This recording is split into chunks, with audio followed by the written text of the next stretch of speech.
Learn English through stories. A35 PDF. Adapted and modified by Kulwant Singh Sandhu. Contents: 1. The Troubadour. 2. Money Talks. 3. Soapy's Winter Home. 4.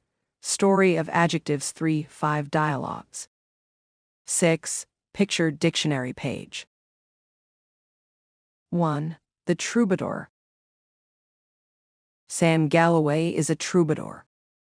He moves across Texas and Oklahoma. He goes from place to place and plays music. He tells stories too, and he talks to people about their good days and their bad days.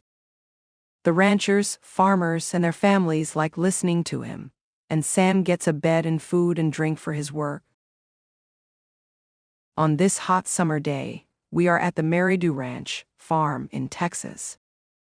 The Meridews are good people, and their ranch is big. There are always a lot of people in the house, and there's a lot of noise. After 6 weeks with the Meridews, Sam is putting his things on his horse and moving to a new place. He wants to go to a ranch with strong coffee, good food, and some quiet people. That afternoon, Sam arrives at Old Man Ellison's sheep ranch. Mr. Ellison and his men are very happy with this new visitor. The men sit at a big table in the evenings. They eat and drink well. Then they listen to Sam's stories and his music. Mr. Ellison always wants to hear Sam's story about an old boat, and Sam tells it every evening. Mr. Ellison is a good rancher, but he is getting old. Now he has problems with his sheep and with the bank. He doesn't always have money for a lot of food and drink. He can't buy things for his house and his ranch. Every day he thinks about his problems. What am I going to do? The old man thinks. But at night, he lies listening to Sam Galloway's music and stories, and he smiles. He thinks, tomorrow is going to be okay. But it isn't okay. In the morning, Mr. Ellison gets on his horse and goes to the fields. He wants to look at his sheep. On the road, he meets a tall young man on a horse. "Good morning," Mr. Ellison says. "Good morning," the young man says. "Are you Peter Ellison?" "Yes, I am," Mr. Ellison says. "What can I do for you?" "My name is James King, but people usually call me King James. These are my fields. I don't want your sheep here. Move them, or they're going to be dead sheep." "But Mr. King, I don't have," Mr. Ellison starts to say. "You have 1 week, Mr. Ellison. 7 days. Goodbye," James King says. Mr. Ellison arrives home in the early evening. He is quiet and his eyes are unhappy. After a little food, he sits with Sam Galloway at the table. "Sam, play some music, please." "Okay, Mr. Ellison, but why are you unhappy this evening?" "Problems?" Sam asks. A troubadour knows about ranchers' problems. "Yes, a very big problem. His name is James King." "Oh, King James, I know about him. People talk about him on every ranch in Texas. He has a lot of animals, and he has money in every bank in the country. He's a difficult man. Don't go near him," Sam says. "That's the problem," Mr. Ellison says. "My sheep are in James King's fields, and he doesn't want them there. I don't have any good fields for sheep. But that's not your problem. Please, play some music for me."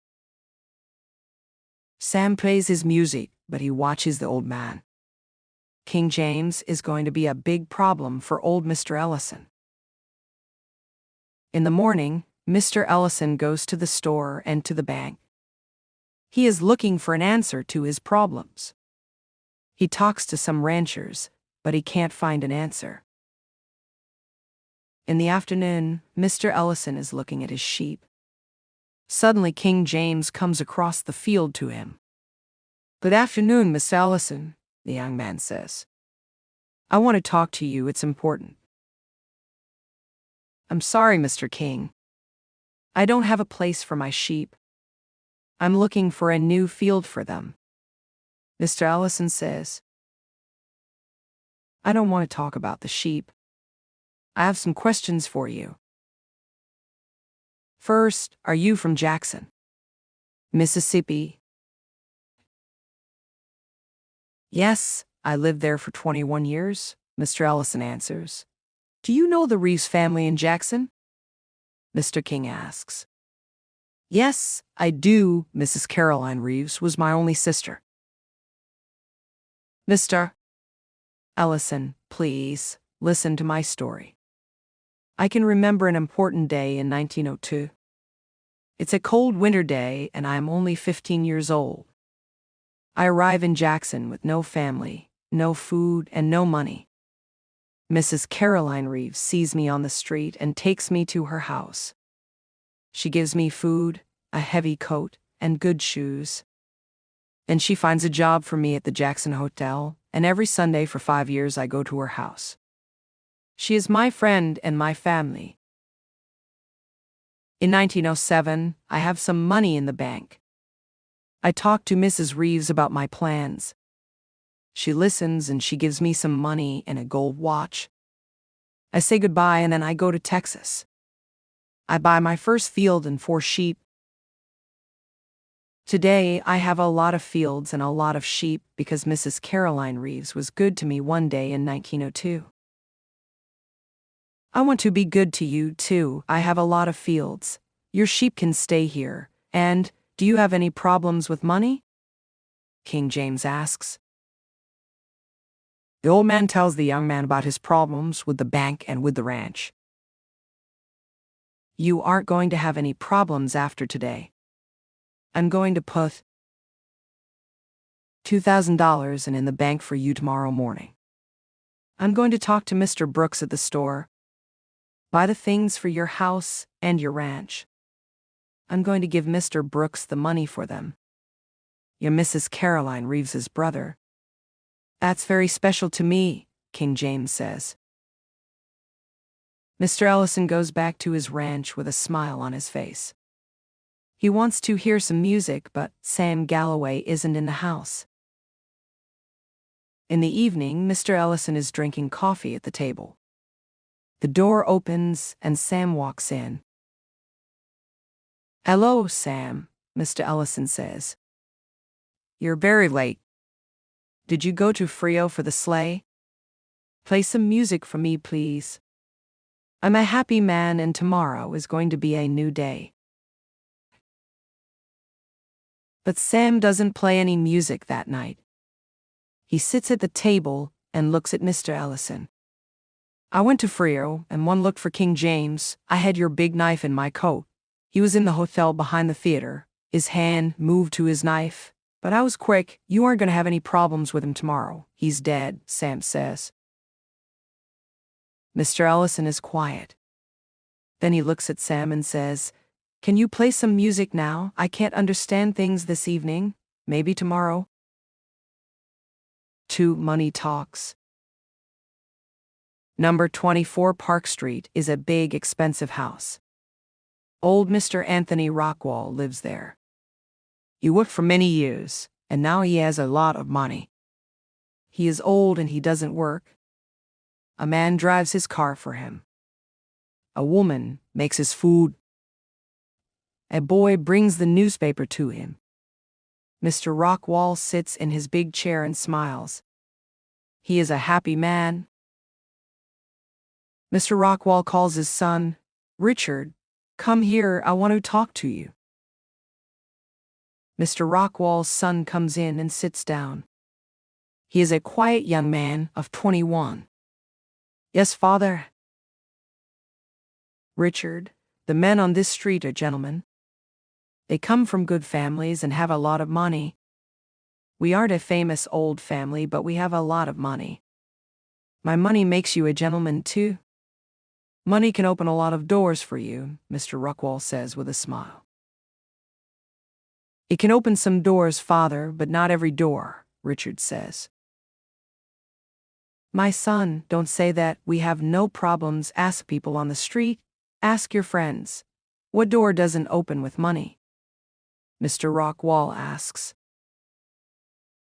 Money can't buy a place at the table of the right people, Richard says. You're wrong, young man, his father says, and he looks into his son's eyes. Son, the families of these men didn't always have a lot of money. They know about work. You make a lot of money with a lot of work. Richard is quiet. Son, what's the problem? Are you sick? What's wrong? You can talk to me, Mr. Rockwall says. Father, I'm not sick. I have a good home, an interesting job, and a smart old father, but... What's her name? Mr. Rockwall asks. Oh, Father, she's beautiful and very special. Her name is Ellen Lantry. She's the only woman for me, Richard says. Talk to her, dance with her, walk in the rain with her. She's going to love you too, his father says. You're a good young man. You're special too. But she's always with people, Richard says. I never have any time with her. She never has time for me. Richard, take some money and buy some time with her. Talk to her about your love, the old man says. I can't, Richard says. She's going to Europe by boat tomorrow morning. She's going to stay there for 2 years. This evening I'm going to take her to the theater, but it's a very short drive. I'm not going to have much time with her and you can't buy her time. Okay, Richard, now I understand. Your love for her is very strong, but she doesn't know about it. That's your problem, Mr. Rockwall says. She can't know because there isn't time, Richard says. He's very unhappy. Your money can't talk to her. At 8 o'clock in the evening, Richard goes to the beautiful young woman's house. Good evening, Richard, Miss Lantry says. Mother and Father are waiting for us at the theater. I don't want to be late. To Wallack's Theater, please, Richard says to the driver. But at 34th Street, the car stops. What's wrong? Richard asks. I'm sorry, Mr. Rockwall, the driver says. There are cars to the left, to the right, and behind us. We can't move. Every car in New York is sitting here. Oh, Richard, are we going to be late? Miss Lantry asks. I'm very sorry, Ellen. No theater for us this evening, Richard says. That's okay. I don't like theater very much. I'm happy here in the car with you, Miss Lantry says. Are you? Richard asks, with a smile. Later the same evening, Richard walks into his father's office. The old man is reading his newspaper. Father, Richard says, Miss Lantry and I are in love. Very good, Richard. I'm happy for you, his father says. We talked and talked. She loves me. You see, money can't buy love, Richard says. Then the happy young man goes to bed. But let's finish his story. At 7 o'clock in the morning, Mr. Kelly comes to the door of M.R. Rockwall's house. Good morning, Mr. Kelly, Mr. Rockwall says. You did a good job yesterday evening. Here's your $5,000 and... It was difficult, Mr. Rockwall. The drivers of the cars wanted $10 and the policemen wanted $50 but cars stopped for us on every street. Did it all go well? Mr. Kelly asks. Well, yes, it was beautiful. Let's drink to love and to money. 3. Soapy's winter home. Soapy lives on the streets of New York. He likes the sun and the trees. He doesn't like buildings or houses or jobs. For 9 months of the year, Soapy is a happy man. Then the first week of December comes. At night, Soapy puts on his old coat and hat, and he puts 3 newspapers under him. But he is cold and he can't sleep. He gets up and he walks up and down the streets. He can't live on the streets all winter. But Soapy has a plan. He has the same plan every December. He is going to do a bad thing. Not a very bad thing, but a policeman is going to put him in jail for 3 months for this thing. Then Soapy is going to have food and a bed for the winter. In March, he is going to finish his time in jail. He is going to be on the streets of New York again for 9 beautiful months. Soapy thinks about his plan. He is going to visit a very smart restaurant. First, he is going to eat some expensive food, and then he is going to sit in the bar with an expensive drink. After his food and drink, Soapy is going to say, "I'm sorry, but I don't have any money." Then the men at the restaurant are going to make a telephone call. A policeman is going to come and put Soapy in jail for 3 months. No cold streets for the winter. Soapy smiles and walks into Sanborn's restaurant. But the man at the door looks at Soapy's old shoes and says, "You can't come in here. The people in here have money, they have good coats and shoes. Go home, you can't eat here." Soapy sits down and thinks about his plan again. This time he walks down 6th Street. He finds an expensive store with a big window. He hits the window with a heavy bottle. Many people, and 1 policeman, hear the noise and run to the store. Soapy stands near the window and smiles. "Who did this?" the policeman asks. "Where's the man?" "Maybe I'm that man," Soapy says with a friendly smile. "You aren't the man. Look. Down there. A man is running away," the policeman says. He runs after the man. No jail for Soapy this afternoon. That evening, Soapy walks to a street with many theaters. He sees a lot of beautiful men and women in expensive coats and dresses. They are talking and smiling. They are going to have a good time in the theaters and restaurants. Near one theater, Soapy sees a tall policeman too. Suddenly, Soapy runs in front of the people and starts to dance. Then he makes a lot of noise. He is very friendly. He talks to the important people. "Hello, how are you, my friends? What are you going to see this evening? Can I come to the theater with you?" The policeman sees Soapy. He looks at him and says to the people, "He's a student from the theater school. They always make a lot of noise, but they aren't a problem. It's a gain for them." Soapy is angry and very unhappy. How can he get into jail for the winter? He walks down the street and sees a man in a big office. The man's pen is on a table near a window. Soapy puts his hand in the window and takes the pen. He walks slowly down the street. The man runs into the street and says, "Stop, you have my pen." "Your pen?" Soapy asks. "Then call a policeman." But the man from the office doesn't call a policeman. He has problems with the police too. He doesn't want to talk to a policeman.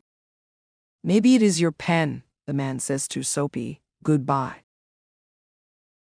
Soapy is going to sleep on the street again today.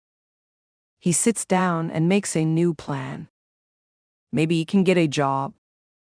Maybe he can have some money and an apartment and good shoes and a lot of food. Maybe he is too old for the street. Tomorrow he is going to find a job. This winter he isn't going to be cold, and he isn't going to be in jail. He is going to be an important man. He's happy with this new plan. Then Soapy hears a person near him. "Excuse me," a policeman says. "What are you doing here? What's your problem?" "No problem, my good man," Soapy says. "What's your address? Where do you work?" the policeman asks. "No address, no job, but I'm going to look for a job tomorrow," Soapy says. "No address, come with me, 3 months in jail for you," the policeman says. 4 adjectives. Some adjectives end in lie. A costly diamond ring. This diamond ring is very expensive. I know it's very costly. An elderly woman. My grandmother is very old. I know she is an elderly woman, but she is very intelligent. Lively kittens. Our cat gave birth to 3 very lively kittens. A lonely boy. When Banta was young, he was very lonely. Everybody in the village knew he was a lonely boy. A lovely girl. As luck would have it, yesterday, I met a lovely girl. She wore a pink dress which was very attractive. He had black, silky hair. She was slim and tall. She had a beautiful smile on her face. Everything was lovely yesterday. Exercise. Add the correct ending to turn these words into adjectives. Why, full, less. Peace, dirt, storm, mud, forget, spot. Dust, play, fat, care, love, fear. Answers. Add the correct ending to turn these words into adjectives. Why, full, less. Peaceful, dirty, stormy, muddy, forgetful, spotless or spotty. Dusty or dustless, playful, fatty, careful or careless, lovely. Fearless or fearful. 5 dialogues. Almost perfect. A. Do you like this house? B. Yes, it's beautiful and spacious. A. It's perfect for us and the kids. B. 3 bedrooms, 3 bathrooms, and a big backyard. A. And we can afford it. B. So are we going to buy it? A. I'm afraid not. B. It's too far from your job, isn't it? A. I can't spend 4 hours on the road every day. B. By the time you get home, you'll be too tired to even eat. A. I won't be able to play with the kids. B. No, we have to find something closer to your job. A.